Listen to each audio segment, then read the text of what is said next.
Bienvenue à un nouvel épisode de Médecine in 3 minutes. Comme d'habitude, on va droit au but. Le sujet est expliqué d'une manière brève, claire et souvent illustrée.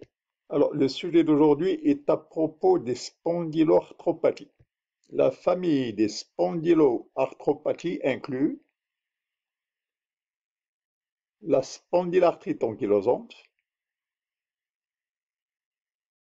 le psoriasis, l'arthrite psoriasique,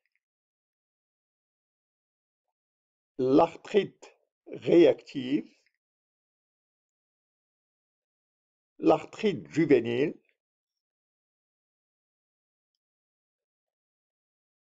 et l'arthrite, la spondylarthrite indifférenciée, ainsi que l'arthrite associée à, au-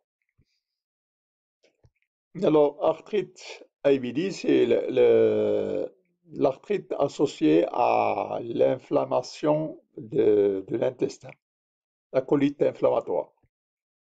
Il existe une seconde classification des spondylarthrites, c'est que il peut s'agir d'une spondylarthrite axiale. Alors, elle peut toucher la cage thoracique, elle peut toucher le rachis dorsal, elle peut toucher la- les hanches.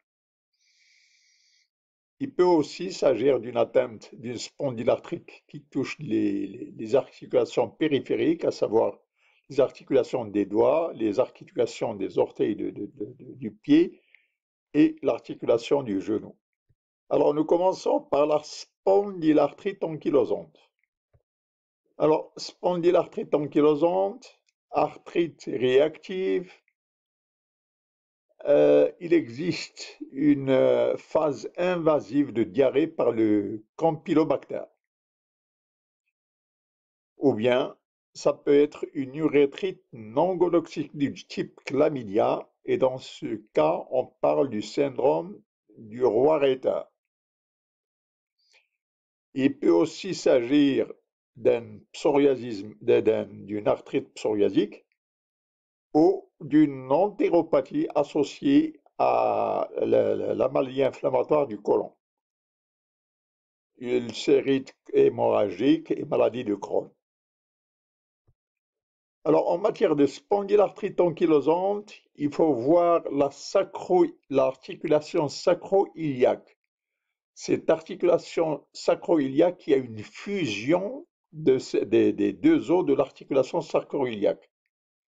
Alors, c'est une inflammation chronique, bien sûr, et en radiologie, on cherche ce qu'on appelle le signe du bambou dans le rachis dorsolombaire. La spondylarthrite ankylosante, elle commence à la deuxième ou troisième décade de la vie, donc à partir de 20 jusqu'à 30 ans. La prévalence, il y a plus il y a trois hommes, il y a 4 hommes pour 3 femmes. Donc il y a une prédominance masculine par rapport au secteur des femmes. Et la forme auto-immune, elle est prédominante chez les femmes. Alors, la spondylarthrite ankylosante est associée au groupe sanguin HLA-B27, donc 90%, mais cette association avec l'HLA n'est pas utilisée pour le diagnostic. Pourquoi? Parce que, pour la bonne raison que 10 à 15% de la population normale présente un HLA-B27 positif. Ici, pour insister sur l'articulation sacro-iliaque, il y a une fusion. Alors ici, c'est pour montrer qu'il y a une mobilité du rachis dorsolombaire qui est diminuée. Et quand le patient est appliqué contre le mur, on voit cette déformation. Regardez cette déformation, cet espace qui existe entre le patient et le mur. Alors, les pieds sont loin du mur et la tête aussi est loin du mur. Alors, des attitudes de ce genre, elles peuvent entraîner des fractures, même avec des traumatismes minimes. Pourquoi? Parce qu'il existe une inflexibilité du rachis. Alors, j'insiste sur le fait qu'à la radio, il faut centrer sur l'articulation sacro-iliaque et j'insiste aussi sur le fait que la radio donne l'aspect en bambou. Alors, regardez ce patient, il n'arrive pas à toucher la pointe des pieds. Alors, voici un rachis normal, voici une ankylose débutante, et ici, l'ankylose elle est avancée. Regardez comment les berges de la vertèbre sont complètement grattées. Alors, l'arthrite psoriasique, alors dans l'arthrite psoriasique, il faut faire attention parce qu'il faut chercher des signes très subtils. Alors, il faut chercher cette lésion psoriasique derrière les oreilles ou au niveau du coude. Alors, l'arthrite, l'urétrite non gonococcale, donc elle est due à des chlamydiés. Le type de chlamydia, c'est Uria plasmatica. Et le syndrome, il s'appelle le syndrome de Reuter. En fait, c'est le syndrome du roi Reuter.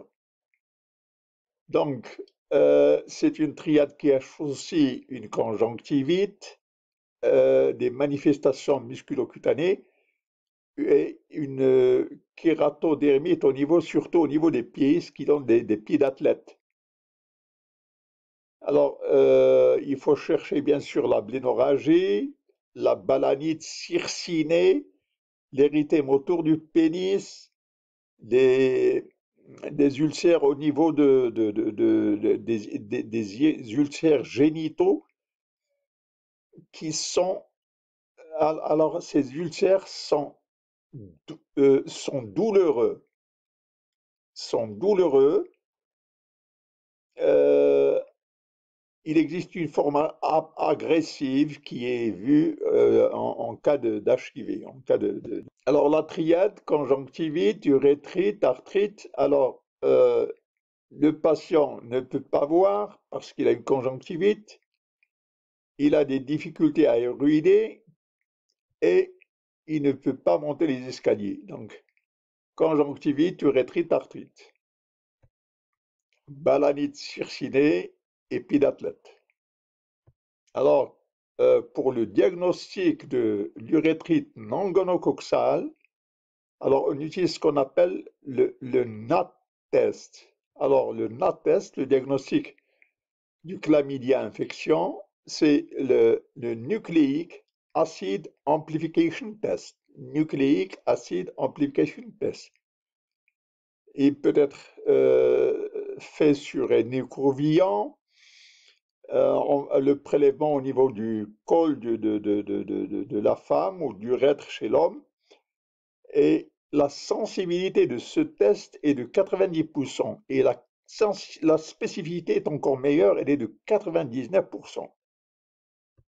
Alors, syndrome de Reuter et HIV, il y a une question qui se pose, est-ce qu'il faut donner des antibiotiques dans le Reuter? Eh bien, la question est oui. Dans cette forme-là, il faut donner des antibiotiques.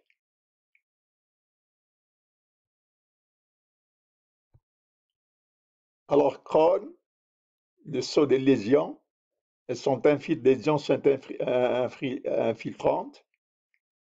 La rectocolite hémorragique, c'est une atteinte systémique, il n'y a pas de saut de lésion. Alors,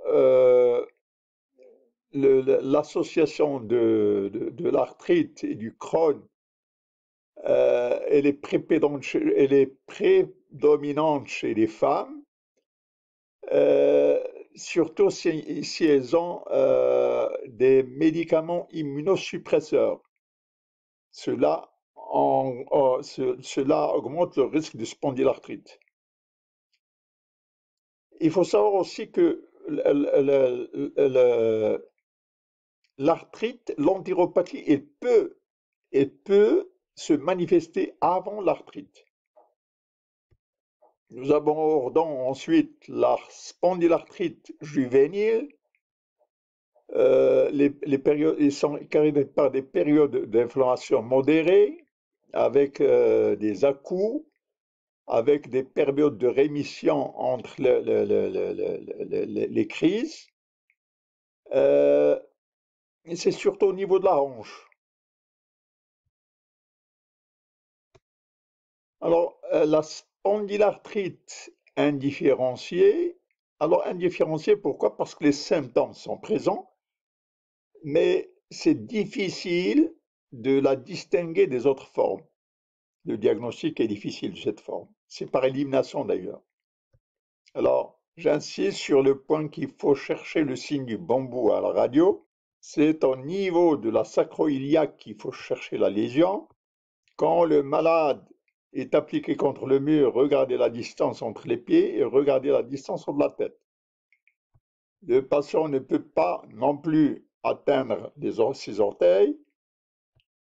Le psoriasisme, l'arthrite psoriasique, il faut chercher des signes subtils, c'est surtout derrière les oreilles et au niveau des coudes. Syndrome de Reiter, la triade, conjonctivite, urétrite, arthrite. Le patient a des difficultés à voir, le patient a des difficultés à uriner et le patient a des difficultés à monter les marches. Balanite sursinée, pied d'athlète. Alors, le NAT, c'est pour le rechercher les chlamydiés.